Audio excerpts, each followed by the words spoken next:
நாம் இப்பொழுது இருக்கும் நிலைமைக்கு காரணம் நாம் தான். அதற்கு தான் புறநானூரில் அழகாக ஒரு பாடல் பாடியிருப்பாங்க.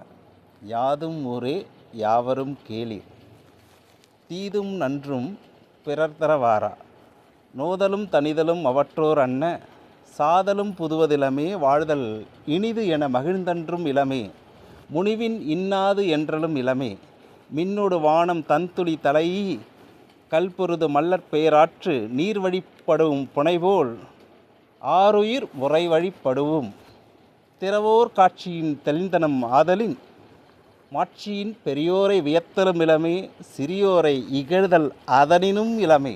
இந்த பாடலுடைய கருத்து என்ன தெரியுமா? நம்ம உலகம் நமக்கு தான்.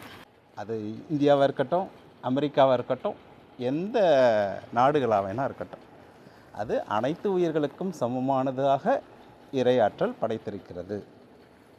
அப்போது அதில் வரக்கூடிய தீமைக்கும் நன்மைக்கும் யாதும் ஊரே யாவரும் கேளீர், தீதும் நன்றும் பிறர் தர வாரா.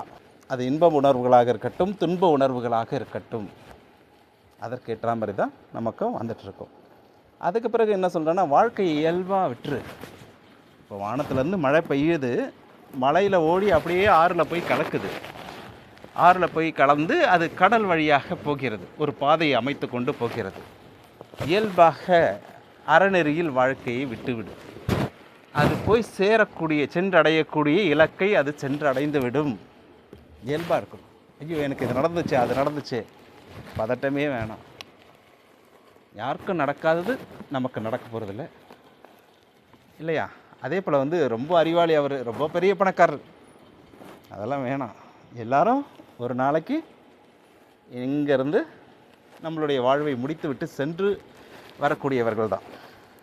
யாராக இருந்தாலும், பெரிய நல்லா படித்தவங்களாக இருந்தாலும் சரி, படிக்காதவங்களாக இருந்தாலும் சரி, பணக்காரர்களாக இருந்தாலும் சரி, ஏழைகளாக இருந்தாலும் சரி. அதனால் ரொம்ப பெரிய படிச்சிட்டாங்க, இவங்க ரொம்ப பெரிய அறிவாளி, ஐயோ இவங்க ஏழையாக இருக்கிறாங்க, அதெல்லாம் கவலைப்படாதீங்க. இது உலகிலுடைய இயல்பு. உலகம் என்றைக்கு தோன்றுச்சோ, எப்போ மனுஷன் வந்தானோ அப்போத்துலேருந்து இதெல்லாம் மாற்றி மாற்றி மாற்றி நடந்துகிட்ருக்கு. மரணம் புதிது கிடையாது, என்றுமே உள்ளது தான் மரணம். அதே போல் என்னுடைய வாழ்க்கை ரொம்ப செழிப்பாயிருச்சு, நான் பெரும் பணக்காரனாக ஆகிவிட்டேன் அப்படின்னு சொல்லிட்டு நம்ம பெருசாக மகிழ்ச்சி அடையவும் வேண்டாம். ஏன்னா இயற்கை அந்த வாய்ப்பு தந்திருக்கு. உங்களுக்கு தராமல் நீங்கள் பெரிய பணக்காரர்களாக ஆக முடியாது, பெரிய ஏழைகளாகவும் ஆக முடியாது. அதை என்ன தரணும்னு நினைக்குதோ, உங்களுக்கு எதை பெறக்கூடியதற்கான தகுதி இருக்கிறதோ அதை தான் பெற முடியும். எதை பெறக்கூடாது, அதாவது எதை பெறக்கூடாது என்பது இருக்குதுன்னா, அதை நீங்கள் என்ன தான் பண்ணாலும், எதற்கவே இருந்தாலும் அதை வாங்க முடியாது, அனுபவிக்க முடியாது. அதுதான் இந்த பாடல் உணர்த்தும் உண்மை.